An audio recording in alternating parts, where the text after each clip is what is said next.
Hey my dudes, my name is Cecilia and welcome to my kitchen here in Stockholm, Sweden. Today is the 10th day of 12 Days of Christmas 2023 and we are making saffran-sandstkaka.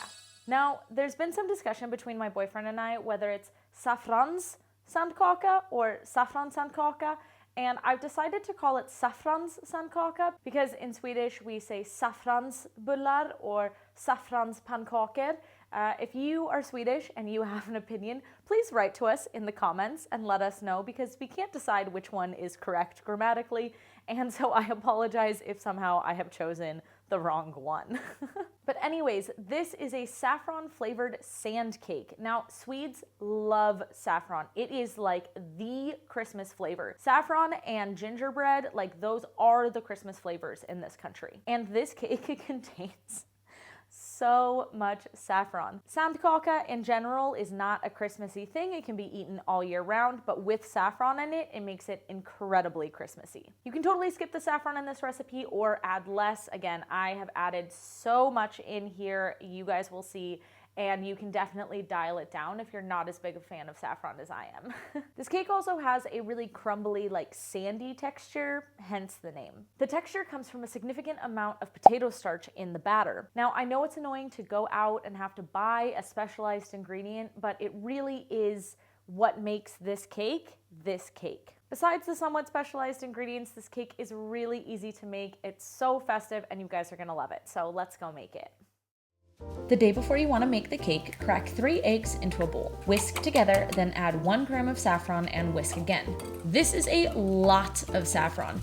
Feel free to cut the amount in half if you'd like a less intensely flavored cake. Pour the eggs into a container and refrigerate overnight. Before making the batter, generously butter your bundt pan, making sure to get into every nook and cranny. Instead of flouring my pan, I like to coat it with plain breadcrumbs. This way there's no white patches on the cake.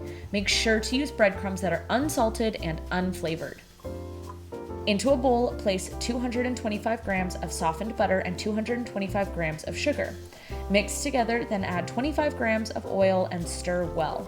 I like to switch to a whisk and really get in there and fluff it up a bit. Add your eggs in 3 additions, making sure each addition is fully incorporated before adding the next. Pour in 40 grams of cognac and mix together. Add 120 grams of flour, 75 grams of potato starch, 1.5 teaspoons of baking powder, and 1 teaspoon of vanilla sugar, and gently fold together until you have a cohesive batter that is streak and lump free. Carefully add the batter to the pan dollop by dollop. I find it too stiff to pour in, and spooning it in this way helps me keep it even. Smooth out the top, then begin tapping it on the counter. This knocks out the air bubbles and helps you get a really clean mold impression. I tap quite hard. You can really get pretty aggressive with it. Bake at 175 degrees Celsius, 350 Fahrenheit for about 30 minutes. You don't want to try to take this out of the mold when it's cold, and you don't want to try to take this out of the mold when it's hot. You want it to just be like still kind of warm. So we're going to let it sit for 10 minutes and see if we can't knock it out successfully. We'll see how it goes. I don't know.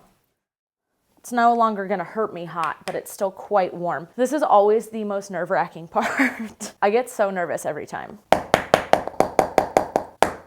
It's really important that you tap it enough at this point instead of trying to flip it out and then tap it again and then trying to flip it and it doesn't work. Like, that can cause breakage. So just tap really hard in the beginning and pray to whoever you pray to. All right, that's.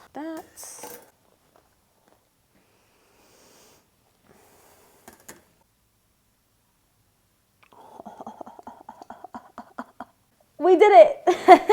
That's so exciting. And this is why you use breadcrumbs. Look how beautiful and even this is. Like, amazing. You obviously could use flour, but then you'll get these kind of like whitish spots and clumps, and the breadcrumbs, like, you don't see them, you don't taste them, they don't make for a weird texture or anything. They just make it so your cake comes out so easily and so beautifully, and oh my God, I am so freaking excited. Our cake is now totally cool, so let's make the glaze. 200 grams of powdered sugar, 30 grams of water, and 1 egg white. If you don't want to use the egg white, you could just use more water, but the egg white helps the glaze dry in a really nice way. This is a really nice loose glaze, which is what I want. If you wanted it to be thicker, just either add more powdered sugar or less liquid. But this is the look I am going for. Looking great. Put a piece of parchment down for easy cleanup. All right, so we just want to slowly pour this glaze over. And I want to cover every single part of the cake. Okay, so quite obviously I am missing some parts here. So now we are gonna make a little bit of a mess, but that's okay. Drippy, drippy, drippy. This can go in here like that. Fling. You don't have to be as fussy about this as I'm being right now. Just as per usual, I am being extra fussy because that's what I do. Obviously, it's more efficient to just make more glaze, but it's also more wasteful because like there's all this glaze on the bottom here. Like I have enough to cover the whole cake. And again, be as detail oriented as you want to be.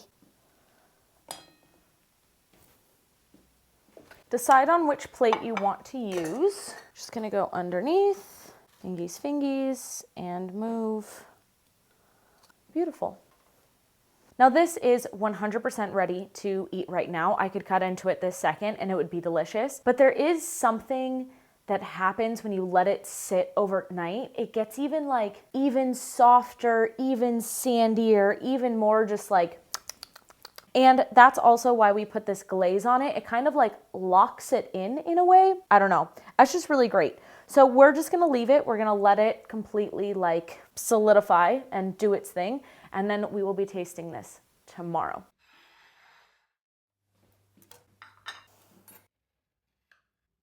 Oh my God, look at that color. That's insane. That's such an insane cake. It is so saffron-y. It's ridiculous, but it's so good. And like it is pretty crumbly. Like that's why it's called a sand cake. But this is so good. And like the cognac, you don't really taste it. It just kind of helps emphasize the saffron. Not that the saffron needs super much help being emphasized because there's so much in here. But this is wild. It's so good.